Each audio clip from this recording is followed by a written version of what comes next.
ને મિત્રો મજામાં. મિત્રો અગાઉની જે જીએસસીએસસીએલ ની પરીક્ષા હતી એની અંદર રિઝનિંગના સેશન હતા, એમાં આપણે નજર કર્યા છીએ કે ડેપો મેનેજરની જે પરીક્ષા હતી એ પણ લખેલો, એટલે જેથી કરીને જે લોકો આની તૈયારી કરી રહ્યા છે એને પણ લાભ મળે. કે જેમ કે અહીંયા કેટલા ચોરસ છે.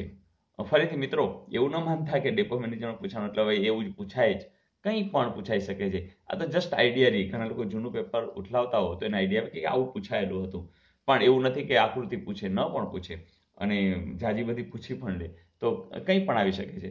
તો અને આ પરીક્ષા કોઈ પણ પરીક્ષામાં કંઈ પણ આવી શકે છે. આપણી તૈયારી ફૂલ હોવી જોઈએ. હવે કેટલા ચોરસ છે મિત્રો તમને ખબર છે કે દાખલા તરીકે હું આમ દોરું તો તમે કહેશો સર એક જ છે, પણ જેવું હું આવી રીતના આમ કરું ને એટલે હવે 1 2 3 4 તો 4 પણ દેખાણા ને ઓલું મૂળ એટલે કેટલા થઈ ગયા 5. ફરીથી દાખલા તરીકે અહીંયા 3 હશે આ રીતના, હે ને? તો હવે તમને ખબર છે કે આ તો તમને 9 દેખાય જ છે, પ્લસ બીજું શું થશે તો આ 1 આ 2 આ 3 અને આ 4, હે ને? અને પછી આખું આ મેઇન છે તો એ કેટલા થઈ જશે 14 થઈ જશે. 9 4 13 ને 1 14. મિત્રો કરવાનું છે શું?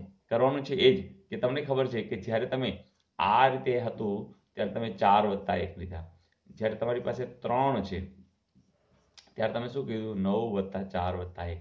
તો જો તમારી પાસે આવી રીતના 4 હોય બરાબર ને, તો ચોકે ચોકે 16 વત્તા 9 વત્તા 4 વત્તા 1 થશે, બરાબર? તો અહીં તમે જુઓ છો કે અહીં 4 હોવા એટલે 4નો વર્ગ 3નો વર્ગ 2નો વર્ગ ને 1નો વર્ગ.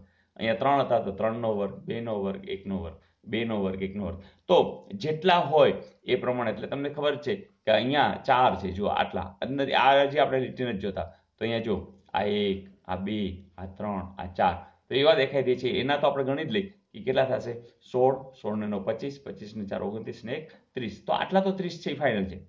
પણ સાથે સાથે તમે જોતા હશો કે અહીંયા પણ એક એવો બરાબર આવી રીતના ક્રોસમાં પણ ચોરસ દેખાઈ રહ્યું છે. આ પણ ચોરસ છે.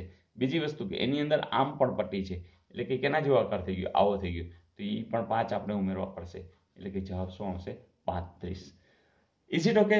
તો અહીંયા તમને જે ટોટલ જે ચોરસ છે એ કેટલા છે તો એ છે 35. તો જો તમારી પ્રેક્ટિસ હોય તો તમે આ વાલા 4 જુઓ એટલે તમને 30 યાદ જ આવી જાય. હવે તો યાદ આવી જ જશે. અને અહીં પણ એક જે 5 બની રહ્યા છે એ પણ તમને યાદ આવી જશે, એટલે તમારો ટૂંકમાં સમય છે એ બચી જશે. તો આવા સમ ગણવાનો હેતુ જે છે કે તમે સ્યોરિટી સાથે કામ કરી શકો. Is it okay? જોઈએ નેક્સ્ટ.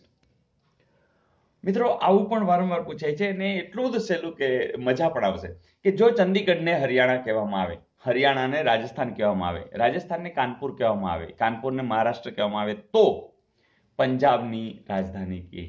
મિત્રો ક્યાં છે? તો મિત્રો આપણે એટલું યાદ રાખવાનું કે જે છેલ્લો પ્રશ્ન છે કે પંજાબની રાજધાની એટલે તમને તરત યાદ આવે ચંદીગઢ, અને ચંદીગઢનું ખાલી એક પહેલું જ લખ્યું હશે, ચંદીગઢને શું કહેવામાં આવે છે? હરિયાણા. તો બસ આ જવાબ છે ને સહેલું મિત્રો. તો આવું વારંવાર પૂછાય છે. કાગડાને ટેબલ કહે ને ટેબલને પેન્સિલ કહે, એવું બધું આવે છે. તો એવું આવડશે અને મને લાગે છે ત્યારે જ પૂછાયેલો એક પ્રશ્ન તમને હોમવર્કમાં આપી દઉં. પ્રશ્ન આવો પૂછાયેલો કે જો પેનને સિક્કો, સિક્કાને લાકડી, લાકડીને પેન અને પેનને સોય, સોયને રસ્સી અને રસ્સીને દોરો કહેવામાં આવે તો પેપર ઉપર લખવા માટે શેની જરૂર પડે? ચલો હું બોલીશ નહીં, પણ તમે લોકો પકડી લીધું છે. કોમેન્ટ્સની અંદર જરૂરથી આન્સર મોકલી દેજો. અને મજા કરતા કરતા અગાઉના પ્લેલિસ્ટની અંદર પણ આવા કેટલાય કોયડાઓ કહેવાય.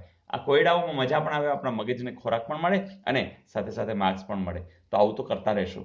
તો આનંદ કરતા રહીએ, કરાવતા રહીએ. નવી વાત સાથે મળીશું આવતીકાલ. આવજો.